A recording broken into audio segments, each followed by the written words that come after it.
Amma Manchester Orada United penaltiləşməyə getdi də oyun. Məncə Manchester burada Penalti zərbələrinə getdi. final görməyəcək. Real Sociedad Sociedadla.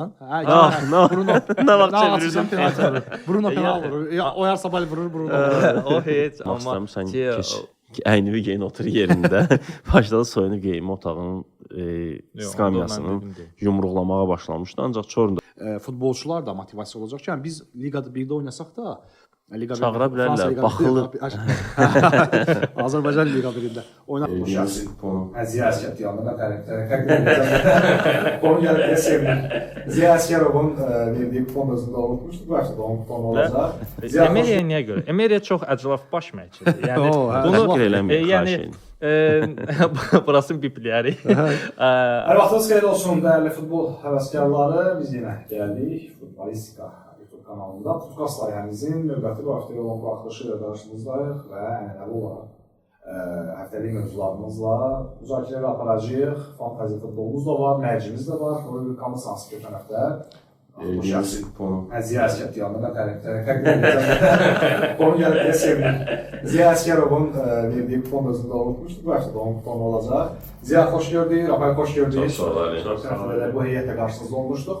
Nə dəyişdi? Biz keçən həftə danışanda dedik ki, Çempionlar Liqası və Avropa Liqası, qoy Fenerbahçe oynasın, digər Çempionlar Liqasında cütlər oynasın, müəyyən öz aramızda bir mərcimiz də var idi, orada mən unutmuşam, mən də keçəcəyini demişdim, Rafael Saint-Germain udacaq demişdi və onlara toxunacağıq, amma ənənəvi olaraq millinin heyəti bilirəm, bu həftə çox belə ölkə futbol zəngin olmayıb, yəni qalma-qallı və yaxud da ki, müzakirə edəsi nəsib olmayıb, amma milli Belarus və Haiti ilə oynayacaq 22-25 mart tarixlərində və bu tarixlər üçün artıq Fernando Santos ənənəvi olaraq heyəti açıqladı. Mən bu şəxsin yanaşmasını bəyənirəm, düz gələndə stas yazmışdım ki, o çox illik planında 2028-də bu kişi özü bildirir qalacaq yoxsa yox, yaş etibarilə. Sən millinin baş məşqçisinin adı yadından çıxmışdı. Çünki neçə vaxtlar oynamır. Bax, ona görə, amma Santos'un işinə, özünə hörmət eləməsi, komandasının birinci liqada oyunlara baxması, oradan onun üçün milliyə bu həftə dəvət elədi Qəbələdən Şahiniyarovu və bu kimi digər faktorlar bu məşqçiyə hörmət edilməyə vadar edir. Amma onunla bərabər bəzi açıqlamalar da olur, hansı ki, həmkarlarımız tərəfindən bu sərt qarşılandı, reaksiyalar hansı ki, sual verilmişdi və demişdi ki, qələbə qazanmaq istəsək biz Haiti yox, başqa komandanı seçərik. Amma bu yoldaşlıq oyunlarında Haitinin bizdən 30 pillə turnir üzərində önündə olması o demək deyil ki, biz o millini məğlub edə bilməliyik, etməməliyik, özümüzə bəraət veririk ki, yox, Haiti bizim əslində güclüdür, onlar bizi məğlub edəcəklər, hətta mən deyərdim. Amma yenə də heyətlə biz nəzər salaq, yəni belə açıqlamalar mənə gəlir ki, Fernando Santos tərəfindən ola bilər suallar biraz sərt olub, xoşuna gəlməyib, hər nəysə. Bu tip açıqlamaları kənara qoysaq, çox yaxşı yanaşma tərzi var. Bəlkə də bizim futbola zid olan yanaşma tərzi var ki, aşılamaq istəyir, yavaş-yavaş, bəlkə də özündən sonra bir ənənlər varacaq. Rıza Cəfərov idi, Şahrüddin Aydın, Qarabağ, əsasən Qarabağdan formalaşmış bir milli idi. 7 yoxsa 8 oyuncu idi, baxacaq heyətdə də görəcəyik. Şahrüddin idi Qarabağdan, daha sonra Bəhlul Mustafazadə, Bədavi Hüseynov dəvət olunmuşdu Qarabağdan bu heyətə. Elvin Cəfərquliyev var idi. Həmçə çağılan Elvin Cəfərquliyevi dedik. Daha sonra Toral Bayramov, Dərman Axundzadə, Musa Qurbanlı dəvət olunub.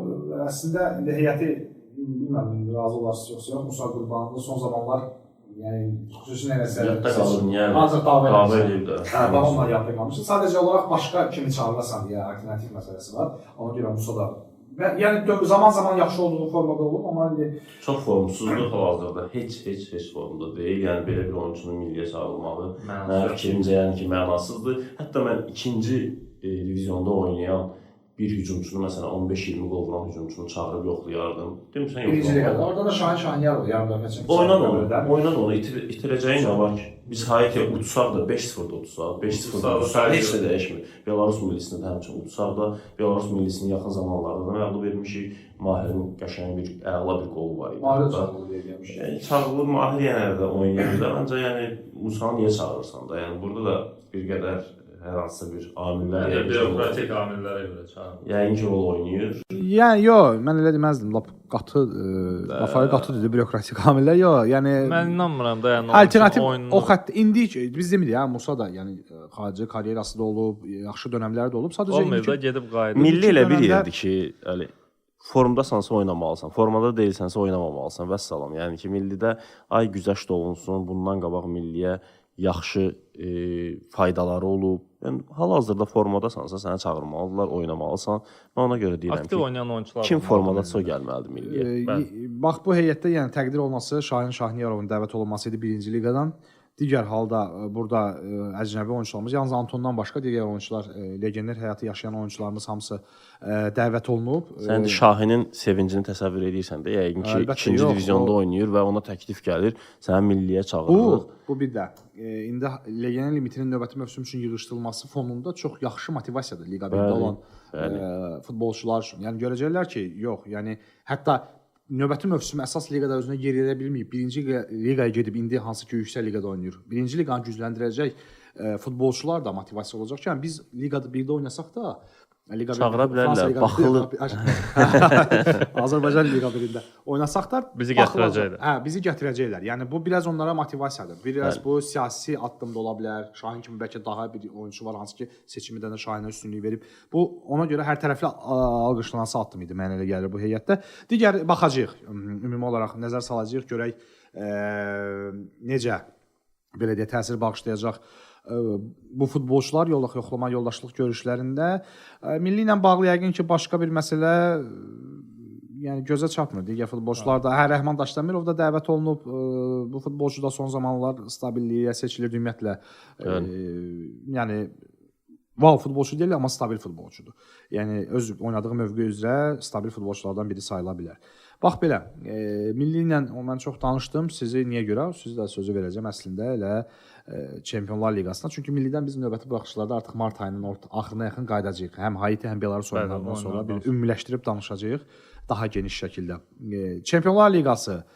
Rafael, təbrik edirəm. Mən Liverpoola, əslində mənim proqnozumun Liverpool dominant futbol oynayacaq, PSG-nin oynadığının belə deyək, eynisini özünə tətbiq eləyəcək demişdim və elə də oldu, amma sonda sən deyən kimi nəticədə Paris Saint-Germain növbəti mərhələyə yüksələ bildi. Buyur.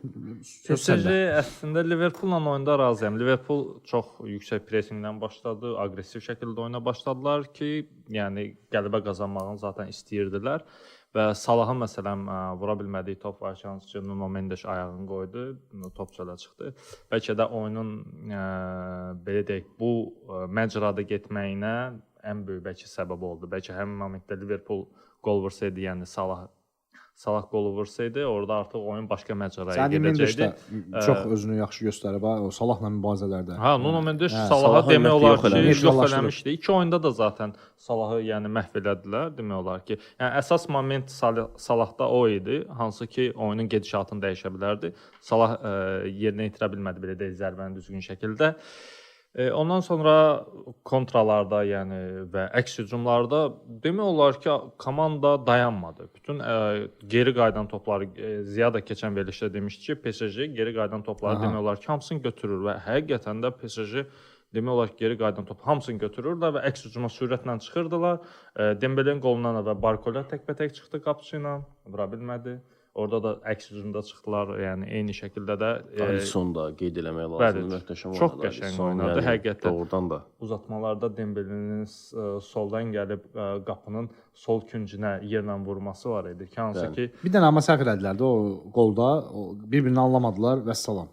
Konaten yəni orada anlamadılar Konate ilə və salam. Onunla da belə deyək, bərabərləşdi hesab ümumi nəticə. Lakin PSG-nin oyunçuları məncə hərəsinin 3 dənə ciyəri var, 2 dənə yoxdur qardaş. İkinci uzatmalarda Liverpool bitmişdi. Yəni oyuna baxanlar yadınıza gəlirsə, ikinci uzatmada Liverpool deyə bir komanda yox idi. Dağılmışdı da, yəni arxa ilə qabaq arası boşluq idi. Gedirdilər, yəni PSG oyunçular Dembele'nin özü adam 120 dəqiqə futbol oynayır dayanmadan. O həmin momentlərdə çox şanslar əllərinə keçib vura bilmədilər. Həm oyunçuların biraz yorğunluğu da var idi, amma onunla belə oyunçular dayanmadan işləyirlər. Vitinha'nın özü yəni. Səbəbini deyim mən, bilmirəm, bəlkə də real səbəb olmaz. Premier Liqada sürət Fransadakı axı onu belə deyə də Liverpool oynayır Premier Liqada gəlir Sezon Çempionlar Liqasına. Oradakı sürət istənilən nəticə, yenə də qabaqda olsa belə, yenə də o tam heyət o səviyyədə oynamasa belə, motivasiya olmasa belə çempionat oyununda ki bizim PSG-nin oyunumuz var. Yenə də ondan belə istənilən sürəti verməlidirlər.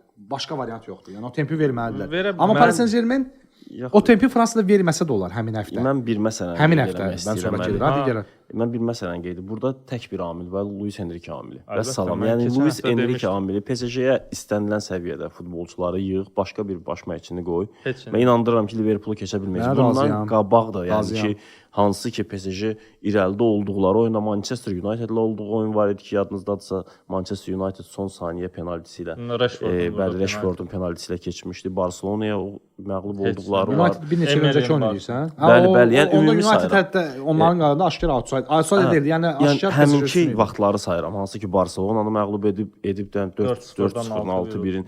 Yəni Luis Enrique amili açıq-aşkar öz sözünü deyir. Dembelenin bu səviyyəsində oynamasına görə Vitinyanı, Neves, yəni yəni hamısı möhtəşəm. belə deyil, oynadılar. hələ biz 4 il bundan, 3 il bundan öncə, yəni bizə bu heyəti göstərsəydilər və bildirsəydilər ki, belə bir oyun oynayır, adam baxıb gülərdi ki, yəni belə heyətdə kim var? Mbappe də hətta PSG-ni tərk edib. Luis Enrique amili çox böyük fərq yaratdı. Çox möhtəşəm oyun izlədik, top dayanmadı. Yəni demək olar ki, heç bir komanda vaxtı uzatmırdı. Çox əla bir oyun Dinamik oyun oldu. gedirdi. Düzdür, az qol oldu, ancaq yəni ki, Liverpool azarkeşləri məndən inciməsin. Mənim fikrimcə, yəni PSG Liverpooldan bir qədər daha çox haqq edirdi ilk oyundakı oynadığı oyuna görə. O fikrin razı olarım. İkinci oyunda da PSG qorxmadı. Oynadı. Bərabər oynadılar yəni. Bəli, Liverpool çox yaxşı oynayırdı, hücumlar edirdi. Yəni epizodları da biz bilirdik ki, Liverpool öz meydanında Aqressiv yəni futbol ki, aqressiv futbol oynayacaq, geri çəkilməyəcək, yəni səfərdəki oyun olmayacaq. Ancaq mənim fikrimcə haqq edən tərəf burada bir qədər Liverpooldan qazandı. çox bəli PSG idi, qazandı. PSG-nin növbəti mərhələdəki rəqibi də artıq yəni ki, mənim fikrimcə öz dişinə görədir. PSG artıq onu keçməyə fikirləşir. Aston Villa'nın yolu böyük ehtimalla belə rahat deyil, amma bu mərhələ üçün ən İngiltərənin yəni ki, ən böyük ilk üçlüklərində olan komandalardan birini keçdisə Aston Villa mənim fikrimcə yəni keçə biləcək. Orada bir dənə nöqtə qoyum. Məncə Aston Villa'nın oyunu o qədər rahat olmayacaq. Niyə? Liverpoolu onlar belə deyək də açıq-aydın Liverpoolu PSG yedi. Həm taktiki cəhətdən, həm fiziki cəhətdən, həm oyun dinamikasına. Ki keçən verilişdə mən dedim ki, mən Əli ilə biz söhbət edəndə sonda dedim ki, mən Enrique-yə güvənirəm. Deyirəm ki, PSG keçəcək.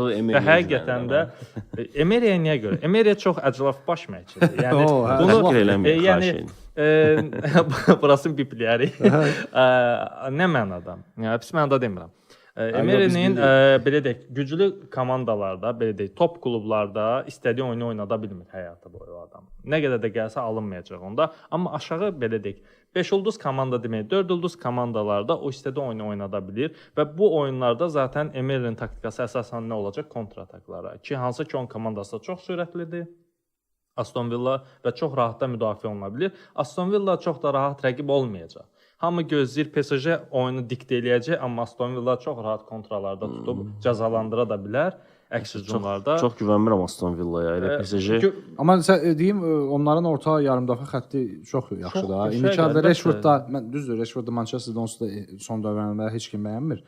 Yəni o artıq o pik dövründə gözlənilən kimi futbolçu olmadı da, effektiv vermədi. Artıq getdi yaşı, qatarı getdi belə deyək. İndi sadəcə ondan gözlənilir ki, bir qədər özünə gəlsin, istedadından. İştirak ərizəsində var Rashford. Rashford Brugge-nin oyunda oynamışdı. Onda varsa Brugge-nə, McKinney, Watkins'dir, Kamara komanda çox sürətlidir. Rogers'in özüdür. Yəni bunların hücum potensialı vardı. Hə, yəni yarım müdafiə dayaqla istər hücum arasında əlaqə də çox gözəldir. Ona amma Paris Saint-Germain-lə bu keçəcəkmi yoxsa yox? Burada artıq məşqçilərin mübarizəsi olacaq, beyinlərin mübarizəsi olacaq. Orta xətti Emery məncə Emery çox Aston Villa onlara sürətli oyun təklif eləməyəcək. Ağılsız deyillər. Aston Villa onlara sürətli oyun təklif eləməyəcək. Məncə Aston Villa belə deyək, oturacaq müdafiədə sırf əks hücumlarla oynayacaq. Belə deyək, Fənərin Rangers'la oyunu kimi bir oyun ola bilər hətta. Digər cütlükləri məncə artıq keçə bilər. Elə onların yolu, yəni onların yolunda Arsenal Real Madriddir final yolu.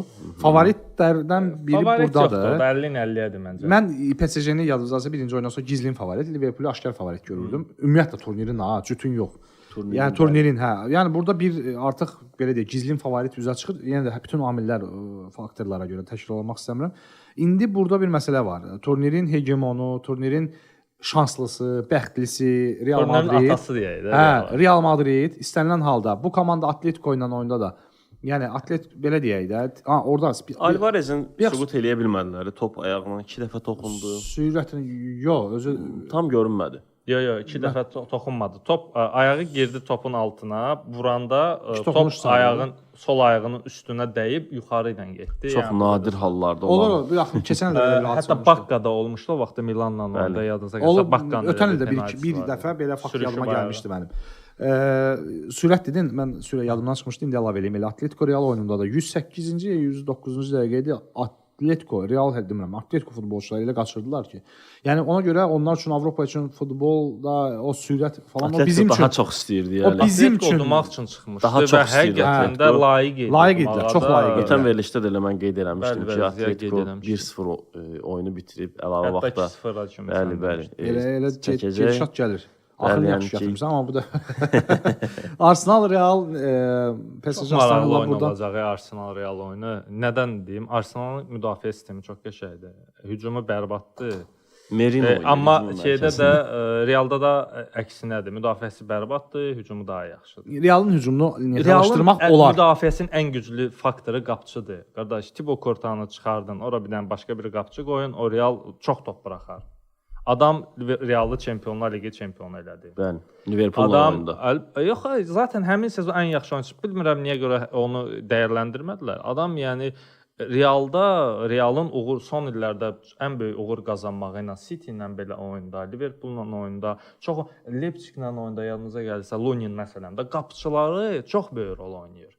Yəni 2 dənə qapıçısı var hansı ki oyun qazandırır və Realın ən güclü müdafiəsi onun qapıçısıdır. Adamlardan top vurmaq olmur. Yəni Amma mümkün deyil qol vurmaq. Rafael indiki halda Arsenalda deyirsən müdafiə də yaxşıdır. Onlarda hücum da yəni itkilər çoxdur. İtkilər çoxdur, amma bu itkilərin fonunda PSV-ni darmadağın elədilər. İkinci oyun indi zərurətdən doğan bir nəticə idi. Yəni bir yola verdi oyunu idi. Arsenal oyunla qələbə qazana bilər. Məsələn belə deyək, orada iki cür ssenari ola bilər. City ilə Realın məsələn deyək 2022 City çempion olduğu sezonda birinci oyunda məsələn City gəlir, dominant futbol oynayıb 4-0 qələbə qazanır, gedir ikinci oyunda başını bağlayır oyunu, keçir finala məsələn. Və ya eyni şey City Realın oyunda kimi City David belə deyək sıxır gol vura bilmir. Real bir dənə gol Rodrigo ilə Mbappé ilə əks hücuma çıxır, vurur və ya gol olur. Oyunu belə də bitirə bilərlər, belədir. O sadəcə yenə də oyunda baş verəcək xəta, iki cür xəta olur.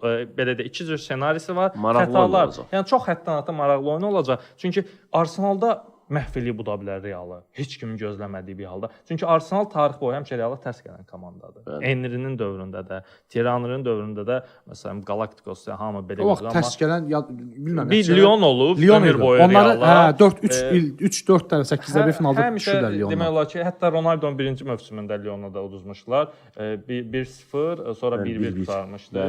Yəni Benzema'nın vaxtında Benzema səhvləşsə gol da vurmuşdu. Yox. Benzema Ronaldo gələndə Pellegrini'nin dövründə də Lyon elə 8-ə 1-də təzədən Real Madriddə Benzema gəlmişdi. Hə, onu deyəcəm. Sən hara deyirdin belə? Mən elə bildim Lyonda Benzema vaxtında. Onda da udmuşdular söhbət ya. Yəni məsələn Reala tərs gələn komandalardan biridir. Mən o oyundan çox belə bir favorit görmürəm. Məncə 50-50-dir. Amma PSG-nin oyunu da məncə 50-50-dir. Barselona rəqibindən danışaq istəyirəm Əli. Barselona cütündə deyə hamısına çatdıraq vaxtımızdan ki, bütün azarkeşlər sonra Bayern, Inter, Barcelona, Dortmund. Bunlar bir yoldadılar, bir yarı-finalda qarşılaşa bilərlər. Barcelona yəni mənə görə favoritdir. Lille-lə Dortmund oyununda Dortmund düzdür, çevirdi oyunu, oynadılar. Ancaq yəni bunu da bilmək olmaz Əli. Mənim fikrimcə yəni Barselona düzdür, Benfica-nı keçdi. Benfica ilə oyun oynamışdı. Bir qədər tanıyırdılar Benfica-nı.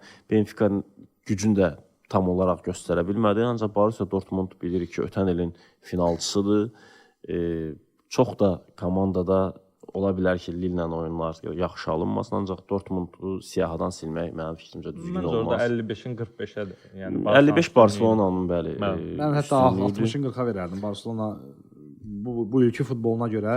Orada da baş məşqçi, orada da səhvlər olur. Bəzən quru deməyək, durğun oyun gedir ssenarisində, amma Barselona istəyəndə Yamalın qolunu gördünüz oyun. Məsələn, favoritlə belə də açıq-aşkar favorit olan komandanla biraz belə deyək də o oyunlarda həmişə sürpriz olur nəyə görə? Çünki hamı bilir ki, rəqib Borussia da bilir ki, Barsa hansı ligin komandası ömür boyu dominant futbol oynayacaq. Elə açıq favorit deyil. Barsa açıq favoritdir də hamının gözündə. Yəni bilən yox gözlə, amma Dortmundu heç kim küçümsəmir o baxımdan. Yox belə deyək, sadəcə futbolda belə bir faktor var da, yazılan qanun. Dortmund bilir gücün və bilir ki, Barsanın açıq futbol oynaya bilməyəcək, hazırlaşacaqlar sırf Barselonanın oyuna. Bəli. Yəni orada hər şey ola bilər. Ziyan dediyi faktorda. Eyni şeydə PSG Aston Villa oyununda. Sən bilirsən ki, sənin güclü tərəfin haradır, rəqibin zəif tərəfi haradır, sən ona hazırlaşırsan. Barsa müdafiəsi möhtəşəm bir müdafiə deyil. Barsa momentlər verir. Dortmund vura biləcək, vura bilməyəcək, öz momentlərindən istifadə edəcək, eləyə bilməyəcək. Artıq bu oyunda, yəni biz durub deyə bilərik, 60-ın 40-a, 55-in 45-ə açıq aydın. Zaten kör gör hamı görür ki, Barsa favoritdir. Amma bu deməkdir ki, Dortmundda açıq yem kimi yeyəcək orada Barselona. Barsanın onsa, yəni belə deyək, hücumunun o yarım dəfənin dayağı da yox, ondan biraz qabaqdan hissəsi yaxşıdır. Hücuma Pedro Gavi və öndəki üçlü. Ancaq hücum xətti, ön hücum və bir qədər onların arxasında oynayan futbolçular. Son cütdən də danışım. Son cütə gəldi. Keçən səfər Fenerbahçe. Bayern Inter haqqında ilkin belə deyək də, mənim danışılası hələ ki bir sözüm yoxdur. Oyunlar ilk oyunlardan sonra çox komandalar çox fərqli oyun. Bu həm klassika, həm də ki ümumi olaraq bu ağır oyun olacaq. Çox bu ağır oyun. Ancaq mən Inter favorit niyə görürəm? Kampaniya amilinə görə. Kampaniya belə yerlərin mənim fikrimcə baş məşqçisi deyil. Inter çox əla müdafiə olunan bir kollektivdir. Baş məşqçi komandasıdır. Bəli, baş məşqçi komandası nə oynamaq istədiklərini bilirlər, necə oynamaq lazım olduğunu bilirlər. Mənim fikrimcə burada Bavariyanın əksik bir tərəfi Kompani amilidir. Rəhbərlik də bunun şahidi olacaq ki, Kompani belə yerlərin baş məşqçisi deyil. Bəlkə də yanıla bilərəm, ancaq yəni ki, bunu göstərir. Bayer Leverkuseni keçdilər. Niyə keçdilər? Bayer Leverkusendən demək olar ki, az qala ayda bir dəfə oynayırlar. Çempionat oyunu fərqli idi. Çempionat oyunda Leverkusen Bavariyaya heç bir şans verməmişdi. Ancaq belə yerlərdə son oyunda elə mən heyətinə baxdım Bayer Leverkusenin. Gördüm, yəni bu heyəti Patrik Şik idi hücumda. Qarabağla oynayan heyətdən də belə zəif idi Bayer Leverkusenin heyəti. Yəni Bavariya onları məğlub etməkləri mənim fikrimcə normal idi. Əsl gücü Bavariyanın burada bir necə Interin oyunda. Mənim fikrimcə Inter favoritdir. Çempionat oyununda da indi gəlib çıxacaq mərc məsələsində ora. Almaniyada vəziyyət ev komandaları üçün, hətta elə Bayern özü, digər komandalar, böyük komandalar uduzur orada. Yəni uduzdurulur. Neçə il aradan sonra o başqa məsələdir. Neçə il aradan sonra elə belə bir hal olub ki, eyni turda Borussia Dortmundda, Bayer Leverkusen'də, Bavariyada məğlub oldu. Xal itirdi yox. Eyni turda məğlub oldu. Bəli, eyni turda məğlub oldu. Və keçək istəyirəm Fenerbahçe'da oyunundan danışaq. Ürəyin dözmür, dayanmışam ki, Fenerə gəlib çataq. Bəli, yəni ki, penallar oldu, heç gözlənilməz bir halda. Və Atletico necə dediyi heyfsəndiyi ki, Realı keçənmə də oyundan. Mən Fenerə heyfsəndim. Fenerbahçe çox yaxşı oynadı. Doğrudan da yəni ilk oyunda ağıllı oynadı, yaxşı oynamadı. Ağıllı oynadı. İlk oyunda bu oynadığı oyunun yarısını belə oynasaydı, Fenerbahçe en azından bir xalla. Zaten sən qeyd eləmişdiniz ya ki, ilk oyunda lazım deyildi açıq futbol oynamaq. 2-1-də birinci oyunda. oyunda. Bilirsən nə deyib Rafael? Deyib ki, biz ilk oyunda hücum futbolu yox, ultra hücum futbolu oynadı. Mənasız ultra hücum futbolu. O zaten Ziyadə keçən verilişdə demişdi ki, mənasız futbol oynadılar. 2-1-də də saxlayıb gəlib burada nəsə eləyə bilərdilər, nəinki 3-1-də. Bəli, yəni 2-1-də olsaydı artıq mərhələ keçəcəkdi. Rangers'ın futbolçuları o qədər fiziki yorulmuşdular, o qədər, yəni getmirdi də konkret olaraq. Yəni oyunçular meydanda özlərini artıq yerə atırdılar ki, səhv eləmirəmsə birinci hissədə 16 dənə desən faul eləmişdi. Sarı vərəqələrin sayı da çox idi. Sarı vərəqələri heç demirəm. Baxa bilərik. Baş məşqçi Əli Ferguson bir anında diqqətimi çəkdi ki, kimin sarı vərəqəsi var isə meydandan çıxardı ki, 7 sarı vərəqə olub birincisi. 7 dənə sarı vərəqə. Kimin sarısı var isə çıxarırdı ki, meydandan qırmızıya çevrilməsin. Bilirdi ki, qırmızı gələcək. Yəni çox sərt oyun oynayırdılar. Zaten çox cərimə elədilər də, yəni o faul çox elədilər. Fenerbahçe'nin el nəsil. Amma hakimdən də deyəsən narazılıq var idi Türk mediasında. O penalti epizoduna görə. Penalti ümumiyyətlə vərəqə məsələsində sərtliyə Kosticin bir zərbəsi var idi, Rıdvanın əlinə dəydi. Elə həmin amma indi orada əl B-də oyun vəziyyətində idi də, açıq deyildi. Yox, bildim, Rıdvan oyuna daxil oldu, ondan sonrakı dərhal olan epizod. Bəli. Tək o epizodu mən deyərdim ki, verildi. O məncə yox, o düzgün qərar idi. Orada heç nə yox idi mənim fikrimcə. Məncə yox, o vardı qərarı yox. Yox, söhbət aşkar epizodlardan getmir. Məncə o Rıdvanda da yox idi. Başqa heç bir şey yox idi ortada belə bir. Oyun ruhunda öldürmək, bu sarı vərəqələr, cərimələr, sərtlik. Hətta çox cərimə idi. Hakimlər bəzən biz gördüyümüz epizodlarla yox, görmədiyimiz epizodlarla oyuna müdaxilə edirlər. Turpen idi, səhv etmirəmsə, Clement Turpen idi başlayış hakim. Həmin Ennəsərin bir epizodu oldu ki, 90 üstə gəldi. Yox, dünənki oyunun hakimini deyirsiniz? Hə, adı yadımdan çıxıb, səhv etmirəm, fransız idi. O epizodu Yusuf Ennəsəri qola çevirsəydi. Yox, Eskas, Norveçli hakim. Hə. yadından çıxmış Türkiyədə 90 plus hansısa 3 oyunda. şeydə son hücum idi. En-Nəsirini o epizodu qola çevirsəydi artıq Fenerbahçe çempionatı da riskə atdı. Çünki 120 dəqiqə futbol oynadılar. Samsun Sporla vacib evində oyunları var. oynayacaq da. Oynasa da belə oyunçular çox yorulmuşdu və penalti zərbələrini Mourinho elə oyunçulara verdi ki, Tadic çempionatda son vurduğu səhv etmirəmsə 6-7 penaltidən 3-ünü qaçırıb. Dušan Tadic Trabzonsporla hətta bir oyunda penaltisi hansı penalti xatırlatdı sənə? Şevçenko'nun Milana finalda. Çox uzağa getdi. Liverpool'la Milan 2006-da. Dizisine vurmuşdu. Yox 2005-də. Dizisine vurmuşdu. Dudek çıxartdı. Eyni penaltinin prosta əksi. Tadic vurdu. Tadicdən sonra Mert Hakana niyə penalti verirsən? Orada Mert Hakana niyə penalti? Nə vaxt vurub da Mert Hakan? Nihat demişdi, futbolçu adı Del Piero, Nihat Kahveci. Burada Mert Hakan.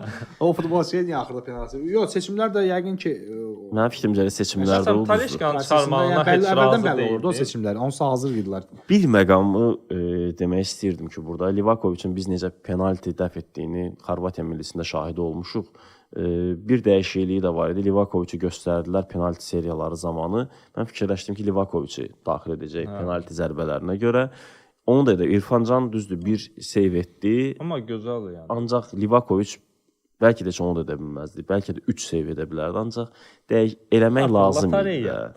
Penaltilər həqiqətən lotereyadır. Bir də ki, oyunçuların hətta artıq soyuqqanlığını qoraya Soyuqqanlı, bilməməsi. təcrübə böyük rol oynayır. Bəzən Təcrübə deməzdim. Tadicdən təcrübəsi məncə orada yox idi. Adam Ajax-da bəzən əksi də olur. Yox, əksi də olur. Onu Bilmirəm, deməzdim ki, Rafael, bəzən əksi də onun ola bilər. baxdınız yoxsa yox. Çornunu əvəzləyirdi ikinci 15 dəqiqədə. Çornu bildirdi ki, mən oynayacağam. Orada futbolçu əsəbindən hətta soyunub geyinmə otağının hazırlanmışdı bir futbolçu oyuna daxil olmağa. Çornu ilk oyunun qəhrəmanı. Hə, Çornu əvəz etmə ekranda da gəldi ki, əvəzlənir. Oyunçunun adı yadımdan çıxdı. Hansı oyunçudan əvəzlənirdi? 9 nömrə hücumçu girdi 22 yaşlı. Hə, ondan sonra baş məşqçi bildirdi ki, Çornu çıxmaq istəmirsən, keç əynini geyin otur yerində. Başladı soyunub geyinmə otağının skamyasını yumruqlamağa başlamışdı. Ancaq Çornu da çox yorulmuşdu. Penalti zərbəsini dəqiq yerinə yetirdi və Türkiyənin heç bir klubu artıq Avropada yoxdur. Ümid qaldı, gələnməsin. Akçiçəyin son momentdə uzatmada gəlib sağ ayağı ilə vurdu dipdən qapısı. Batland. Bitti, Rafael, bitti ucu, keçdi. Keçdi. Heyf amma, heyf Qatar yaxşı getdi oynadı. Türkiyə klubları üçün Avrokubok Amma mövsümü qısa Fəner qapıya yekunlaşır. 2 dənə düz zərbə vurmuşdu, ikisi də qol olmuşdu. O da yazıldı. Şumanskinin qoluyla. Qalan zərbədən heç bir qapıya getməmişdi. Bəli. Belə, Avropa Liqasında da mana bir dənə də mən ötən dəfə də bunu demişdim ki, Qarabağın rəqibləri məsələsi. Üçü artıq 4-də 1 finaldadır. 8 rəqibdən Qarabağla bu mövsüm qarşılaşan Lyon, bu da Tottenham. Tottenham Eintrachtla oynayacaq, bu da Lazio ilə oynayır 4-də 1 finalda. Lyon Manchester United-la. Lyon zaten yəni həmişə çıxır ya, Avrokuboklarda olanda Lyon niyə çox qabağa getmək istəyir Əli?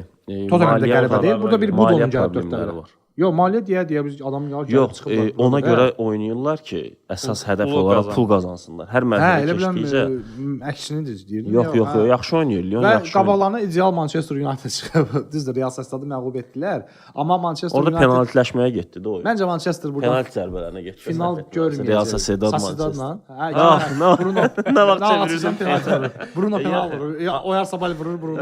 O heç amma ki Dorguya ayrıca bir parantez açmaq lazımdır. Adam yəni Manchesterin elədiyi son transferlərin içində Mazraoui ilə Fantasy'də Dorgun aldım, qırmızı rəng aldım. Yox, qəşəng deyəndə o yalnız sürəti ilə seçilə bilər. Hələ ki tam ağlını açmır. Sürətin yox, dinamikası. Yox, dinamik ola bilər, amma zaten o ağlını açmayıb elə. Yox, amma ağıldan getmir. Amma Römen futbolunda ağıl çox da lazım deyil. Fikir verdinizsə oyuna, bilmirəm oyuna baxdınız, baxmadınız. Baxırdım, əsas təbii ki. Neydi? Casemiro topu alırdı, uzaq pas atırdı önə. Bruno saxlaya bilirsə, Haaland saxlaya bilirsə, ancaq müdafiəni qısa pasla yox, uzun pasla yarırdılar. Sağa, sola, mərkəzə ancaq elə oynadılar. Və bir də dinamik futbol oynadılar və həqiqətən bu çox. Bu tək Amorimin zaten futbolu belə idi. City-də Sporting-dən elə məğlub eləmişdi. Dinamik futbolla.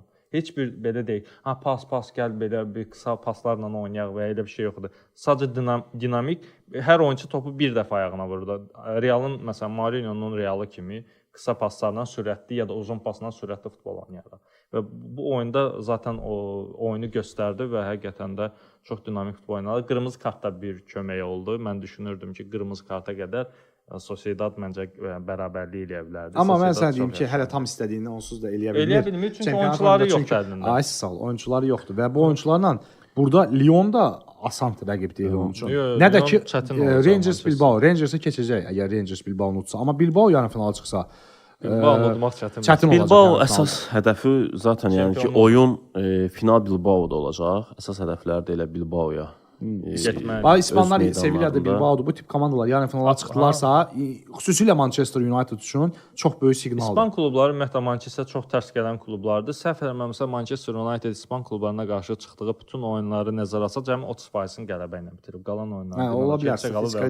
Demək olar ki, İspan klublarına çox tərs komanda. Ona görə o baxımdan yolu Manchesterın rahat deyil. Əslində favoritdir ad olaraq. Məncə favorit orada Tottenham yoxsa yox Tottenham deyil, Atletico Bilbao'dur. Bilbao'dur mənim. Zaten keçən həftədə də biz danışanda Roman qələbə qazansa belə dedik Bilbao'da çox çətin oyun gözləyir onu. Ola bilər. Bilbao çox belə təhlükəli komandadır. Əsasən də öz yerində. Çox yaxşı, amma Rangers düşüb uyğun rəqibdir. Məğlub edib. Rangersi rahat keçəcək onlar. Belə, Avropa Liqasını da yekunlaşdırdıq. Məncə həftənin o vacib məsələlərinə toxunduq və keçə bilərik fantazi heyətinə. Daha sonra artıq ötən həftə Ziya bir daha vurğulayaq. Məcbur rubrikasında verdiyi kupon özünü doğrultmuşdu. Bu həftə də bir kupon olacaq, ona baxacağıq. Bir daha bu qısa fasilə Ziya fantazi heyətini açsın. Bizim rəy bölməsinə də yazın öz təkliflərinizi, fikirlərinizi. Hansı mövzu, bəlkə də gündəlik, həftəlik mövzulardan əlavə hansısa bir mövzunu, hansısa bir tarixi məqamı müzakirə etməyimizi istəyirsinizsə biz də ona baxaq, onu müzakirə eləyək burada və yaxud da digər iradlarınız varsa onları da bildirin. Rəy yazın, dəstək olun, bəyən knopkasına belə deyək, düyməsinə basın. Klik eləyin. Bizə çox vacibdir sizin rəyləriniz və o geri dönüşləriniz. Hər şey edilir. Ötən həftə verdiyimiz banko kupon da gəldi. Bu həftə üçün də. Nə istəyirsən? Yavaş-yavaş bu mərc məsələsində planımızda var ki, biraz genişləndirək. Biz ötəri keçirik bunun üzərindən, amma çalışacağıq ki, həftəlik daha geniş şəkildə ayıraq. Onun da zamanı var. Onda bir məsələni gözləyirik. Başlayaq Əli Fantasy heyətlə. Bu tur İngiltərədə 4 klub turda futbol oynamayacaq. Kuboka görə Newcastle-dır, Liverpool-dur, Crystal Palace-dır. Digər klubun adı yadımdan çıxdı, onlar kimdən oynayacaqdısa və heyəti bu komandanın futbolçuları olmadan yığmışam. Qapıda Matt Sels olacaq, Nottingham Forest-in qapıçısı. Üçlü müdafiədə Ola Aina, Joshua Gvardiol və Pedro Porro. Üçlü müdafiədən belə qurmuşam. Yarım müdafiədə Gerard Bowen, Brian Mbeumo, Son Heung-min və Garnacho olacaq. Garnacho niyə? Necə? Garnacho məncə əsas heyətdə oynayacaq. Leicesterə qarşıdır. Fikrimcə fərqlənə bilər. Kapitan kimi hücumda Erling Haaland'ı seçmişəm. Brighton'la öz meydanlarında oynayırlar. Fikrimcə qol vuracaq. Chris Wood və Dominic Solanke kapitan olacaq Erling Haaland. Ötən həftə də heyətimiz 67 xal yığdı ki, ortalamadan. Bəli, ortalama 52 xal idi, 67 xal topladı. Yaxşı bir xal idi və orada heyətdə əsas oyunçu Kukurela var idi ki, qol vurdu, clean sheet etdi və 15 xal gətirdi və kapitan da Məhəmməd Salah idi, 30 xal topladı. Tyreek Mitchell var idi ki, clean sheet-lə yadda qaldı. Crystal Palace-ın müdafiəçisi. Fikrimcə, yəni bu heyətdən seçib oyunçuları yararlana bilərlər fantasy iştirakçıları, həvəskarlar, bəli. Fantasydən elə istəyirsən liqada da deyə bilərəm. Bir açıqla, zəhmət olmasa onları da. Liqada yenə də birinci yer dəyişilməyib. Şahin Şahnəzərli birinci pillədədir. Dadaş Nəzirli ikinci pillədə qərarlaşıb. Tural Xəllov üçüncü pillədə. Elnur Cəfərov bir pillə irəliləyib dördüncü pillədə qərarlaşıb. 75 xal yığıb son turda. Beşinci pilləni isə Naib Əliyev tamamlayır. Maraqlı ki, ən çox xal yığanlardan biri İska İskəndərli olub. 76 xal toplayıb. Ən çox xal yığan iştirakçımızdır. Heyətinə baxaq. Assistant menecer oynayıb. Ondan istifadə edirsən, yeri gəlmişəm. Hələ ki istifadə etməmişəm, gözləyirəm. İrəli turlarda yəqin ki ikili oyunlar ola bilər. Onları gözləyirəm Kuboka görə.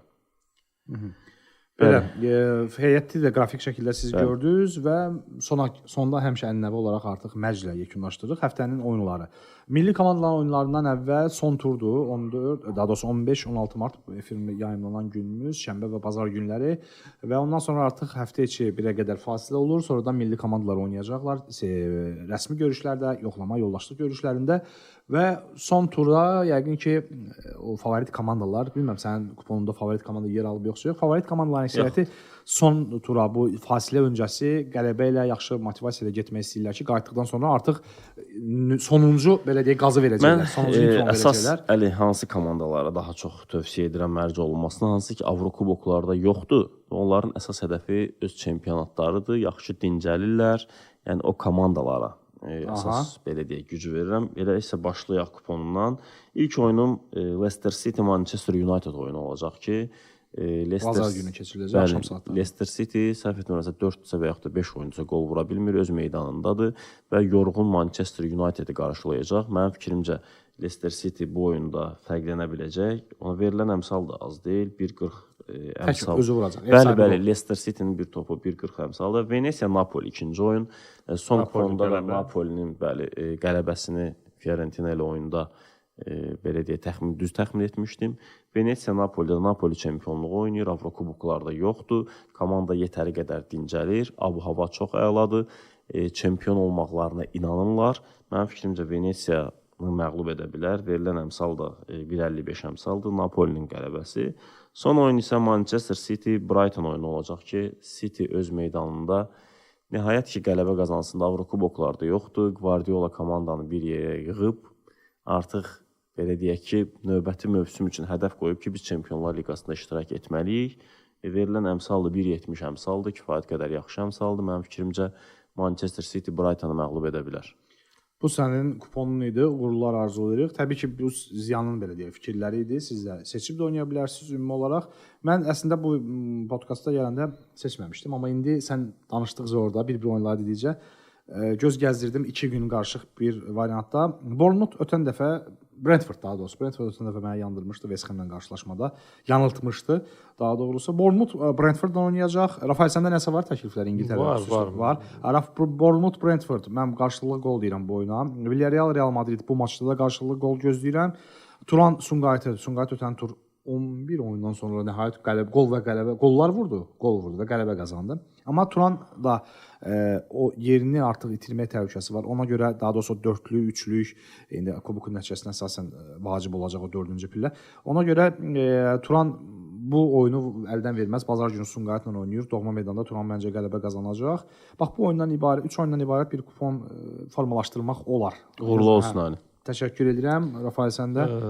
Məndə Napolidir. Yəni Napolinin qələbəsini düşünürəm. Manchester United-də məncə qələbə qazanacaq. Napoli kimlə? Venesiyanın. Venesiyanın. Napoli qələbə düşünürəm. Səfər qələbəsi? Bəli. Manchester United məncə Leicesteri çox rahat şəkildə udacaq. Həm də oyunçuların belə deyək emosional pikdə olmaqlarına görə özlərini çox yaxşı hiss edirlər. 2, bu da 2. Bəli. Arsenalın oyunun deməli olacaq məncə 2-5-6 Chelsea-ilə oyun.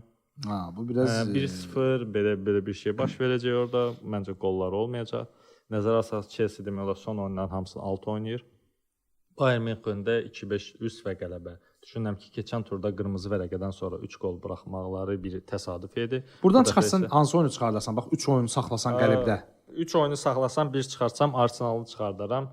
Manchester çıxar məncə. Məncə Manchester çıxarmayacaq. Manchester çox rahat qələbə qazanacaq. Leicesteri məğlub eləyəcək.